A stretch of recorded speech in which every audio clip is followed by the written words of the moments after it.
ఒంగోలు నగరంలోని Rajappa Nagar road 13-14వ line Kondamitta వద్ద నిర్వహిస్తున్న వినాయక చవితి ఉత్సవాలు కోలాహలంగా సాగుతున్నాయి. ఈ సందర్భంగా మంగళవారం మధ్యాహ్నం నిర్వహించిన అన్నదాన కార్యక్రమం చక్కగా సాగింది. వందలాది మంది భక్తులు పాల్గొని అన్న ప్రసాదాన్ని స్వీకరించారు.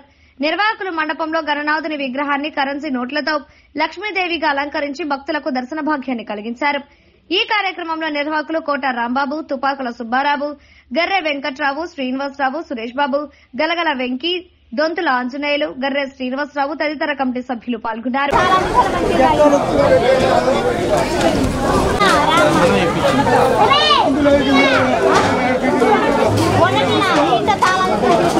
హలో, శ్రీ కొల్ల హనుమంతరావు గారు శ్రీ అన్నదాన కార్యక్రమానికి 200 సమయం.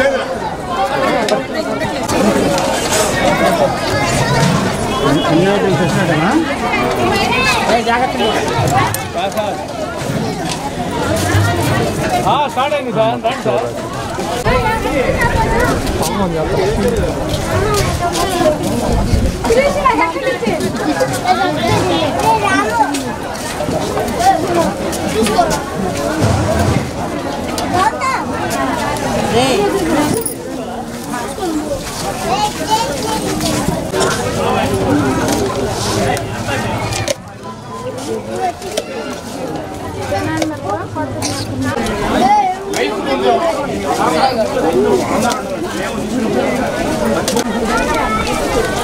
పైన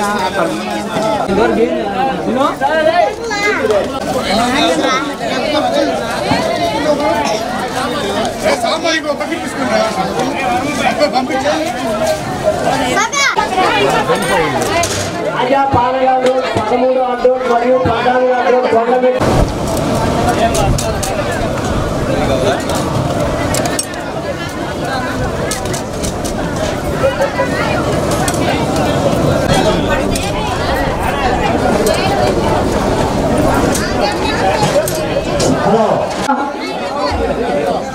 దయచేసి వాళ్ళకి ఏదైనా చూపిస్తే అటు వెళ్తారు.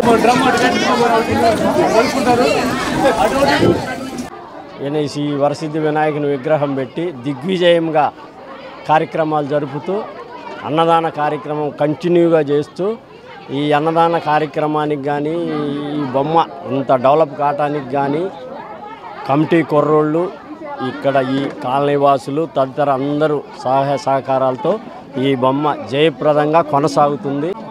రాజా పానకాల రోడ్ 13, 14 మరియు ఎన్ఎస్ ఫిల్టాప్ కాలనీలో వేచి చేస్తున్న శ్రీ వరసిద్ధి వినాయక స్వామి దేవస్థానం వద్ద ఇది 19వ సంవత్సరం జరుగుతుంది.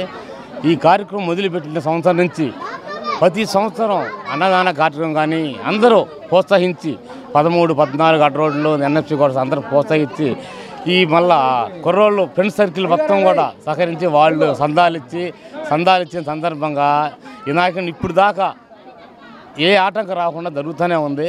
అలాగే ఈరోజు అన్నదాన కార్యక్రమం ఈ 19వ తారీఖు మళ్ళీ నిమజ్జన కార్యక్రమం ఉండిద్ది.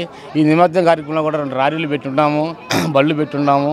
బాగా ఊరేగింపుతోటి అందరూ ఆడవాళ్ళు కూడా విగ్రహం పెట్టిన కాడి నుంచి ఆరోగ్యం ఉభయాలు కానీ వాళ్ళే తయారు చేసి స్వామివారికి మా ఇళ్ళ కాడ అందరూ ఆడవాళ్ళందరూ సమిష్టిగా కృషి చేసి ఇప్పుడు దాకా బాగా చేసుకొచ్చారు. వాళ్ళకి కూడా మాకు కృతజ్ఞతలు. ఎందుకంటే మేము చేసేది కాక వాళ్ళు కూడా కష్టపడి మహిళలు రేత్రింబగళ్ళు పనిచేసి ఉభయాలు ఉండటం కానీ డెకరేషన్ చేయడం కానీ ఏమన్నా శుభ్రం చేయడం కానీ వినాయకుడి దగ్గర అన్నీ వాళ్ళే చేస్తారు. ఆడవాళ్ళు కూడా ముందు వాళ్ళకి ధన్యవాదాలు చెప్పాలి మేము మా వాళ్ళకి. తర్వాత కుర్రోళ్ళు అందరూ మన కార్యక్రమం పెడితే ఫస్ట్ ఎట్లా జరిగిద్దో లాస్ట్ దాకా అలాగే చేస్తాం మేము. కుర్రోళ్ళు కూడా అట్టా సహకరిస్తారు. 1వ రోజు 19వ తారీఖు నిమజ్జనం ఉండిద్ది. ఈరోజు 17వ తారీఖు. ఈరోజు 11 రోజులకి అన్నదాన కార్యక్రమం మొదలుపెట్టాము. ఈ అన్నదాన కార్యక్రమం కూడా అయిపోగానే తర్వాత నిమజ్జన కార్యక్రమం జరిగిద్ది. అలాగే బొమ్మ ఈ విగ్రహం కూడా డెవలప్ చేయడానికి కానీ ఈ పూల అలంకరణ కానీ ఈరోజు అన్నదాన కార్యక్రమం కాబట్టి అట్టాగే చేస్తాము. దాతలు కూడా అట్టాగే ముందుకొచ్చి మాకు సహాయం అందిస్తారు.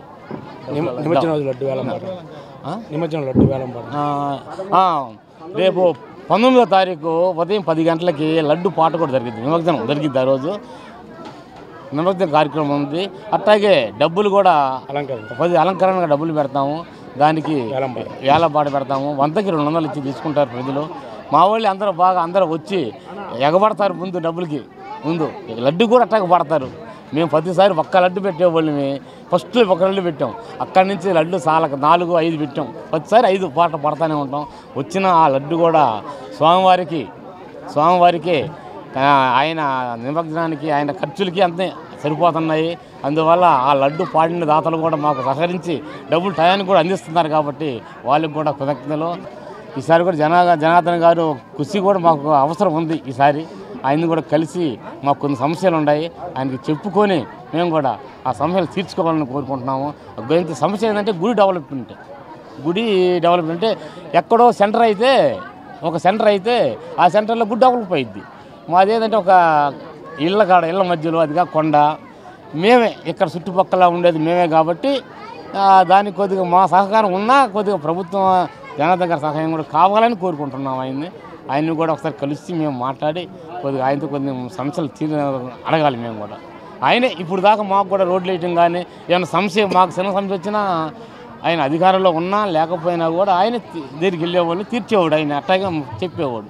అందుకని ఆయనకు కూడా కృతజ్ఞతలు ధన్యవాదాలు చెప్తున్నాం.